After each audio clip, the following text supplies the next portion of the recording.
ఇప్పుడు మీ అందరికి ఒక షాకింగ్ న్యూస్ చెప్తున్నాను, జాగ్రత్తగా వినాలి. పరధర్మం మనకొద్దు, మనం ఏ మూసలో అయితే ఉన్నామో అందులోనే ఉండిపోవాలి, అది మంచిదైనా చెడ్డదైనా దాన్ని మార్చకూడదనే వాళ్ళారా.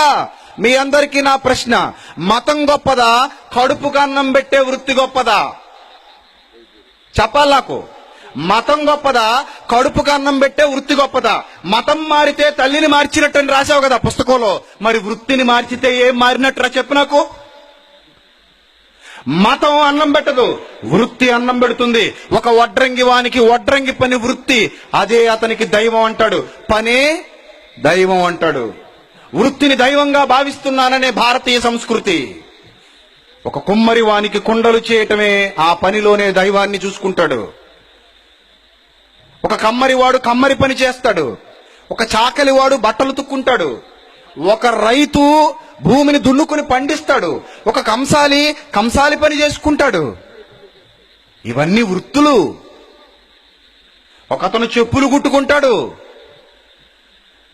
ఇవన్నీ వృత్తులు. మరి ఈరోజు వృత్తులు ఎంతమంది వదిలేయలేదు మీరు చెప్పండి. పూర్వం నుండి ఉన్న వృత్తి, మీ తాత ముత్తాతలు చేసిన వృత్తి, నువ్వు ఎందుకురా మానేసి సాఫ్ట్వేర్ ఇంజనీర్ అని చెప్పి అమెరికాకి వెళ్ళిపోయావు? సిగ్గులేనోడా. నీ కొడుకులు ఎందుకురా పంపిస్తున్నావు విదేశాలకి? అది మార్చుకోవటం న్యాయమేనా? అది మార్చేసుకోవచ్చా? వృత్తి మతం కంటే గొప్పది కదా. మతం మారితే పాపి అంటున్నావే, మరి వృత్తి మానేశావు, పాపివి కాదా? ఒక రైతు కొడుకు రైతుగా మారట్లేదే, వ్యవసాయం చేయట్లేదే, వ్యవసాయం దండగని విదేశాలకు పోదాం అనుకుంటున్నాడు. మన పూర్వీకులు చేసే వృత్తులు ఇప్పుడు మనం ఎవరు చేయట్లేదు. దాదాపుగా అందరూ వేరే వేరే వేరే వేరే వర్కుల్లో బిజీ అయిపోయారు. మతం మారచ్చట, మతం మారితే పాపమట, వృత్తి మారిపోవచ్చట.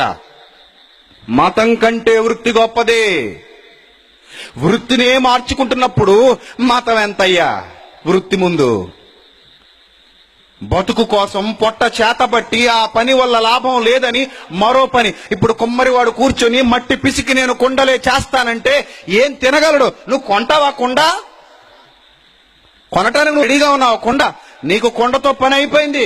స్టెయిన్లెస్ స్టీల్ వచ్చేసింది నీకు, రకరకాల మెటీరియల్స్ వచ్చేసాయి, ప్లాస్టిక్ అందుబాటులోకి వచ్చేసింది, ఫైబర్ అందుబాటులోకి వచ్చేసింది, రకరకాల వస్తువులు చేసేసుకున్నావు, అమ్ముకుంటున్నావు. కుమ్మరి వానికి కూడు లేకుండా పోయింది. వృత్తి మానకపోతే ఏం చేస్తాడు? ఒకప్పుడు దేవదాసి వృత్తి ఉండేది, వ్యభిచారం. దాన్ని కూడా వాళ్ళు పవిత్రంగానే భావించేవారు. అన్నం పెట్టేదమ్మా మన వృత్తి అనేవారట పూర్వీకులు, దేవదాసీలు.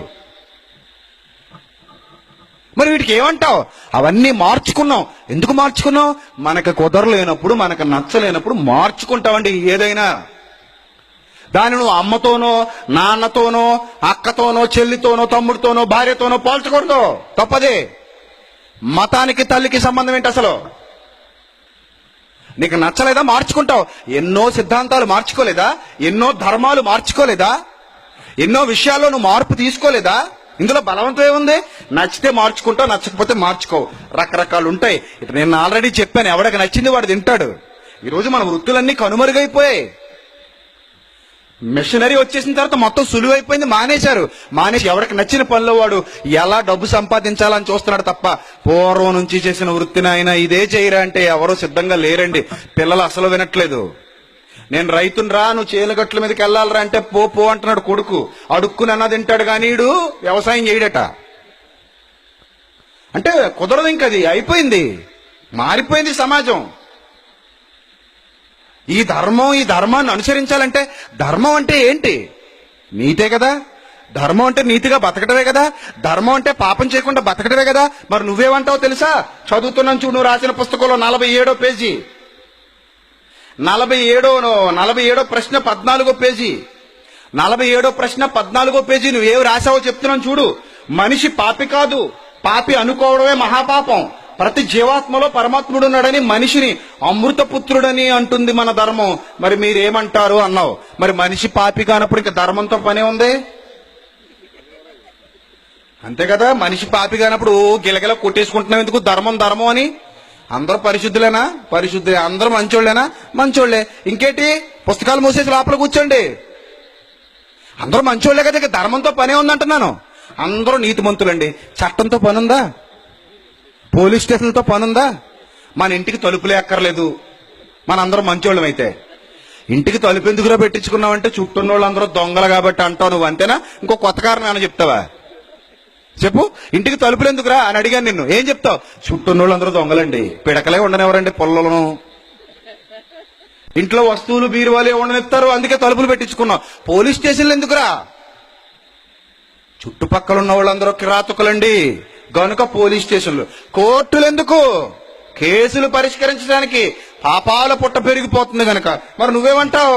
పాపులు కాదు అందరూ పవిత్రులే అని చెప్తున్నావు. ఇంకప్పుడు ధర్మాచరణతో పనే ఉంది. అందరూ పవిత్రులైనప్పుడు అందరూ మంచోళ్లే కదా నీ దృష్టిలో. అవును, అందరూ మంచోళ్లే, ఎవడో పాపి కాదు. కాదు, పాపి అంటే మేము ఒప్పుకో అన్నాడు ఒక స్వామీజీ గారు.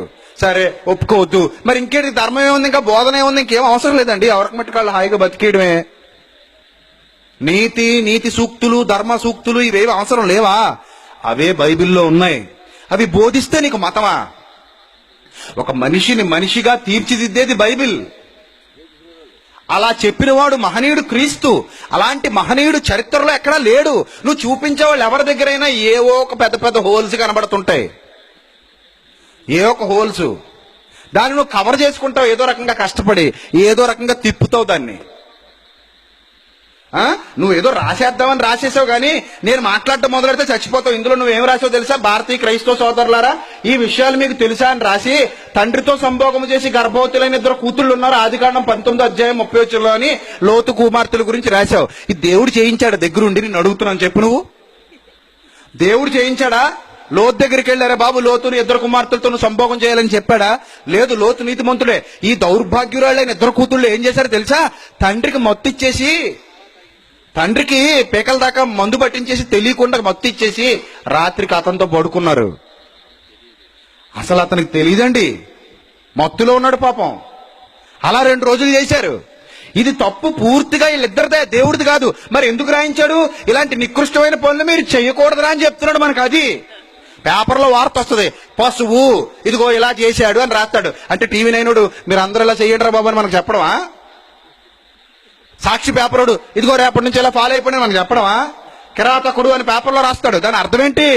సాక్షి పేపర్ అంతా అశ్లీలత, అసత్యం అంటావా? సిగ్గులేదు నీకు?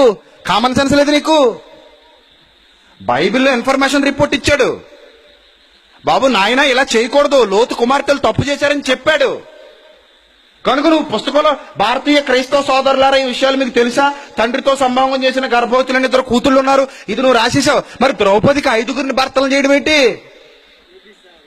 తప్పు కాదు అది. ఏ ధర్మరాజుకు బుద్ధి లేదా? ఏ కుంతీదేవికి బుద్ధి లేదా?